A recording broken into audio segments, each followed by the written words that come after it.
ستا د خوږو خوږو خبرو چې اثر واخلي، ستا د خوږو خوږو خبرو چې اثر واخلي، هغه د ژوند د کاروبار لاس په سر واخلي. څوک چې په خپله د خپل حسن په دنیا کې روک دي، څوک چې په خپله د خپل حسن په دنیا کې روک دي، هغه به څه د چا د خوږ زړګي خبر واخلي. ستا هغې یو مړاوي نظر داسې بې کوره کړمه، ستا هغې یو مړاوي نظر داسې بې کوره کړمه، لکه چې اور ځنګل کې ګرګه د نختر واخلي.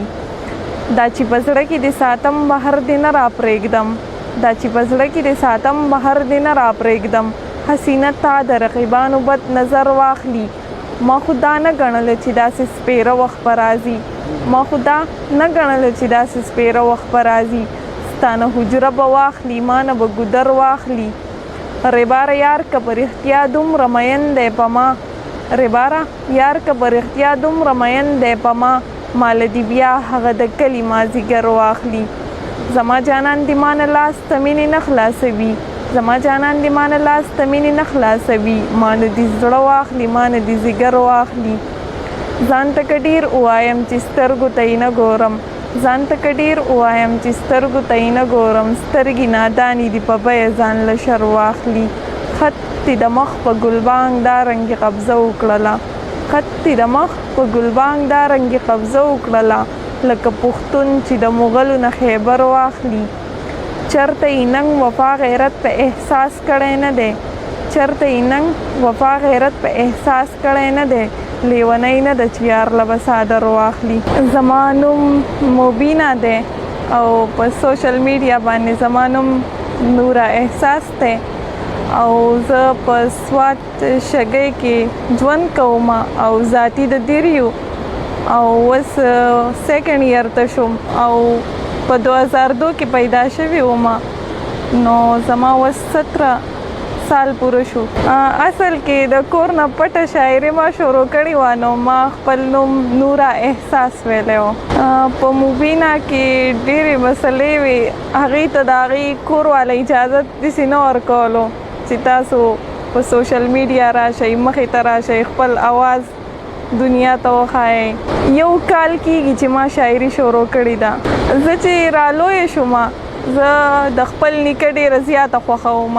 زما نیکه دې الله وبخي، هغه چې کله وفات شو د هغې نه بعد ما سره چا مینه نه وه کړې بغیر د خپلې نیا نه او د خپلې کشرې ترور نه، چې هغوی به ما سره ډېره مینه کوله او نور چې به په خاندان کې څه وو نو هغوی ته به زه څه نه ښکارېدم، هر چا به رټلم، هر چا به راته اورونې کولې، نو بیخي د خپل خاندان نه جدا شوم. زه به ساده وم ډېره زیاته، انسان چې ډېر ساده وي نو په هغه باندې هر څوک په چړ راځي، کم چې ډېر نیغ وي نو هغوی ته څوک څه ویلی هم نشي. ما به خپل جواب نشو ورکولی، ما به تشه جړا کوله، چې وبه مې جړل، د ځان نه به مې زور ویستو، ځان به مې ښه ووو. زما ماشومتوب په اوښکو کې، په تنهایۍ کې او په غمونو کې تیر شوی. ما ډېرې سختې لیدلې دي، ټولو ته به زه ډوسه ښکارېدم نه، داسې به ورته ښکارېدم چې دا ډوسه کولی نه شي. که هغه زما د ماما لوریانې وې که د ترور لوریانې وې، ټولو به په ما پسې خندا کوله، ځکه چې زه به ډېره مضوبه وم. سر به مې وو، دا سر مې داسې والی دی، هر ټایم به مې دیوالونو له راچول، لاسونه به مې راچول، خپې به مې ځان له والې. ما په خپل وجود کې داسې یو روغ ځای نه و پرېښودی. زه دومره تنګه شوم چې بیا به ډاکټرانو ما ته د نشې ګولۍ لیکلې. هر روزانه به ما الله پاک ته جړل، ما به وې په نن پسې سبا شتي. اکثر به خلکو وې په چا چې ډېرې سختې تېرېږي هغوی بیا رشد هغو ته خوشحالي میلاویږي. کله چې شاعري شروع کړه ما ته بس پته ولګېده چې ما ته اوس دوباره زندګي میلاوېدی شي. زما تروریانو به زما مور ته وې دا لور دې په سوشل میډیا راغلی ده، دا پرېږده او مونږه واله دا د کور نه وباسه. دې خلکو ته څه اعتراض دی چې زه خو په پرده کې راغلی یم، پرده کې مې خپله شاعري کړې ده، نور څه خو ما نه دي کړي. زه یم چې دا خلک به کله داسې سوچ لري چې ښځې ته خپل حق ورکړي. زما یو شعر دی وایي ښځه هم حق لري د خپل حق تپوس به کوي، ښځه هم حق لري د خپل حق تپوس به کوي، ښځه هم حق لري او ډیره قدردانه ده. په دې معاشره کې یو پښتنه پیغله د خپل قسمت فیصلې په خپله نشي کولی.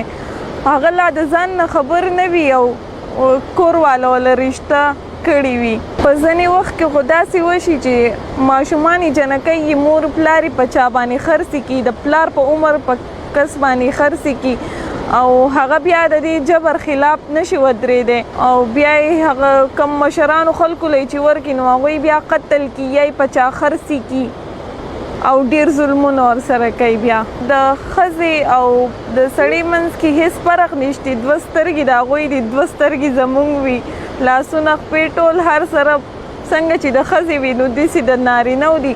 نو بیا ولې ښځې ته حق نه دی پکار؟ د هغوی عقلونه سوچونه یو شان وي. موږ نارینهو له ډېر حق ورکو، هغو نه ډاکټر جوړ کړو، انجینیر جوړ کړو، سینګر ته جوړ کړو او چې پیغلې سوی وایي نه ته پیغله یې، ته جنۍ یې، ته نشئ کولی. نو د هغو سوچونه او فکرونه خو یو شان دي. ښځې هم کولی شي څنګه چې نارینه کولی شي، داسې ښځې هم کولی شي. که موږ وګورو نو کوم ملکونه چې په ترقۍ روان دي نو د هغوی د ښځې او د نارینهو د منځ حقونه هم یو شان دي، بل په شریکه کار کوي، هر سره کوي. دا نه وایي چې زموږ د پښتنو په شان نه وایي چې نه ته پیغله یې، ته کښېنه کور، ته د کور شی یې، ته د کور یا د ګورې. موږ دا اجازت نه ورکوو پیغلې ته. ولې نه ورکوئ؟ عقلونه ستاسو د ټولو یو شانتي دي، خیالات یو شانتي دي، سوچ فکر یو شان لرئ، نو ولې ښځې ته حق نه ورکوئ؟ د ژوند دا بار ډېر دروند دی. دا به نیم ښځې ته به اوږه کوي، نیم به نارینه ته په اوږه کوي، نو الو به مخکې ځي. داسې نشي تللی.